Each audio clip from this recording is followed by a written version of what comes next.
السلام عليكم ورحمة الله. أعوذ بالله من الشيطان الرجيم. بسم الله الرحمن الرحيم. الحمد لله رب العالمين والصلاة والسلام على سيدنا محمد أشرف الخلق وسيد المرسلين وعلى آله وصحبه أجمعين.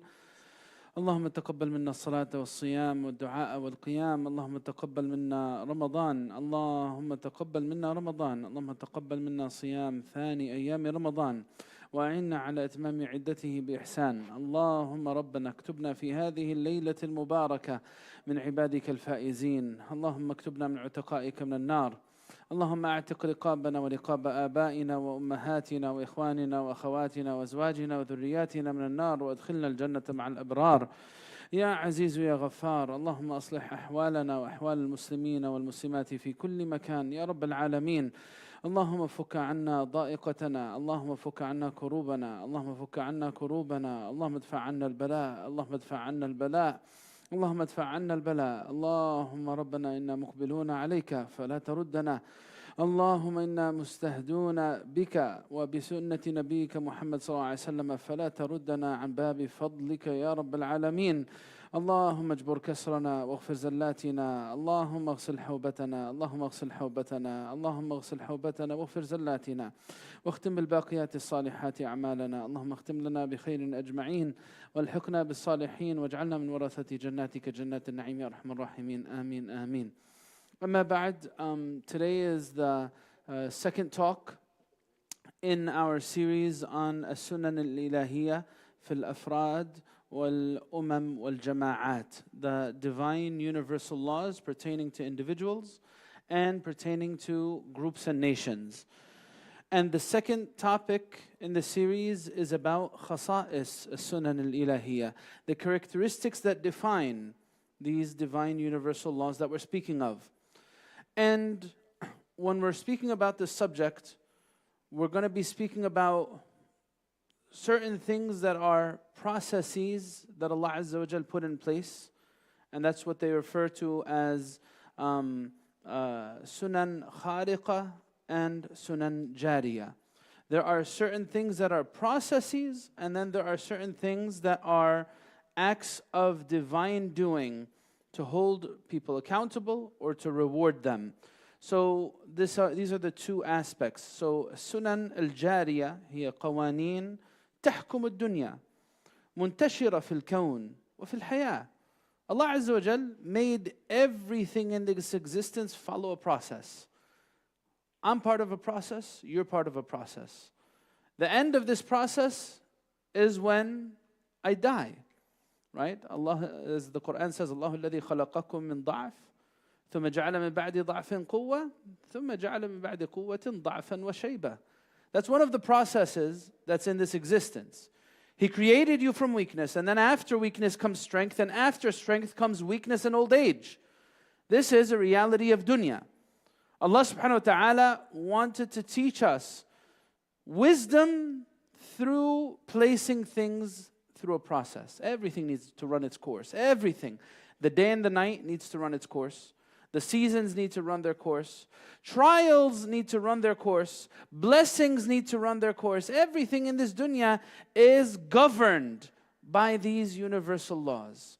And through this, Allah Azza wa Jal gives us opportunity to reflect. Imagine if going between day and night was like switching a light on and off. It would, first off, not be conducive to our health. And second, it would take away from the experience and the transition. It's a blessing, and it's a blessing that Allah Azza wa Jal made fasting Ramadan a process. It's even the month and the way it's broken down is through this process, right? I'm delivered from Sha'ban into Ramadan, and then from the first 10 of Ramadan into the second 10, and then into the last 10 of the Ramadan. There's this transition.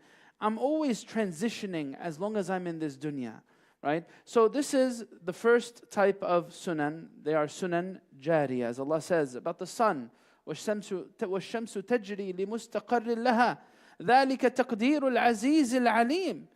Allah Azza wa Jal, by making things run their course, is not limited in His qudra by any way. Allah Azza wa Jal could have given Muhammad sallallahu alaihi wasallam victory from day one. But Allah subhanahu wa ta'ala wanted it to be through a process. marhala makkiyah, marhala madaniyah, a period of weakness, then a period of strength.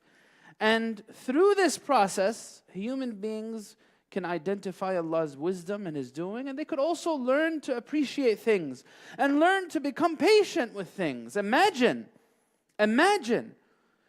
if trials in our lives were not dosed out. Imagine that. Just think about it for a moment. Imagine if trials were not dosed out. That all of the trials that you've had in the past 10 years of your life were all gathered together in 1 week, instead of being spread out over the span of the past 10 years. It would break our back.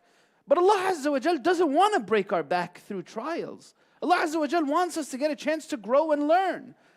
And the same thing with blessings. Imagine if we all got one check, and that check symbolized the money that I'll make over the span of a lifetime. All of the money I'll make for the next 50 years of my life, here you go, here's a check. For some people it's going to be a few thousand, for some people it's going to be a few billion, right? Imagine you just got it lump sum like that. Look at what the Quran says. If you get blessings lump sum, they will ruin you. وَلَوْ بَسَطَ اللَّهُ الرِّزْقَ لِعِبَادِهِ لَبَغَوْا فِي الْأَرْضِ وَلَكِنْ يُنَزِّلُ بِقَدَرٍ مَا يَشَاءُ. If Allah gave blessings in lump sum, then this would ruin and corrupt the hearts of people. And they would have used those blessings to transgress. But Allah Azza wa Jal gives in due proportion. So one of the features of a Sunan al-Ilahiyah is that they're consistent and they're cyclical in nature. They follow a process, right? These are Sunan Jariyah. Then we have the other types of Sunan. These are Sunan that are Khariqah. These are divine laws that happen and break the norm in the lives of humanity, and people continue to speak about it for hundreds of years later. Everyone after, remember that time where that event happened and X amount of people died? We've saw a few of those types of events in the past 20 years of our lives. Past 20 years of our lives showed us a few of these sunan that people will be speaking about for centuries. Some of these sunan, natural disasters, took the lives of not tens of thousands, hundreds of thousands of people. It wasn't hardly 20 years ago when the tsunami that hit Indonesia and Sumatra and those areas struck, and everyone's talking about that. And perhaps, inshaAllah, and the things that have happened in our lifetime by the doing of some corrupt powers and entities like Israel, perhaps, inshaAllah, one of these sunan khariqa will apply to this corrupt state for what it's doing to innocent people. This is our hope in Allah Azza wa Jal. But anyway, these are part of a sunan al-ilahiyya, sunan khariqa. When Allah Azza wa Jal wants something to happen, He can break the norm that we get used to. When Allah doesn't want fire to burn, guess what? It won't burn. When Allah doesn't want someone to die, guess what? They won't die. When Allah Azza wa Jal wants to break the back of a superpower, He will do that. There were superpowers in history that were around for hundreds of years. And people could never imagine a day when those superpowers would decline. But guess what? Now their ruins are visited. The ruins of half-built structures and buildings of these very massive powers of the past are now in the trash bins of history. You want to go read about superpower X, Y, or Z? Go to the history books and you'll read their stories, but you won't see their buildings anymore because that's long gone, right? All right. So and Allah Subhanahu wa Taala, He says this about one of the superpowers of the past. He says, فَهَلْ تَرَى لَهُم مِّن بَاقِيَةٍ. Do you see anything remaining? After Allah Azza wa Jal destroyed Ad, after Allah destroyed Thamud, do you see anything remaining from them? No, you don't. That's Sunan Khariqa. So these are some of the characteristics. They are universal, like we said yesterday, in nature. They are consistent because no one can outdo Allah's qudra. And they apply to processes in life. And they also apply to things that break the norm, that are by divine intervention, sunan khariqa. And these all apply, by the way, to individuals and to groups. And they all apply to things, situations where there is a positive result, like najat al-mu'mineen, the salvation of believers, or a negative result with halak al-zalimin. These are the characteristics of the sunan that we're going to study. And inshallah tomorrow we're going to be getting into the first of these sunan, and that is the sunnah of asbab, relating to the means and the causality of things, cause and effect. We're going to be talking about that more in the khawatir that we have tomorrow.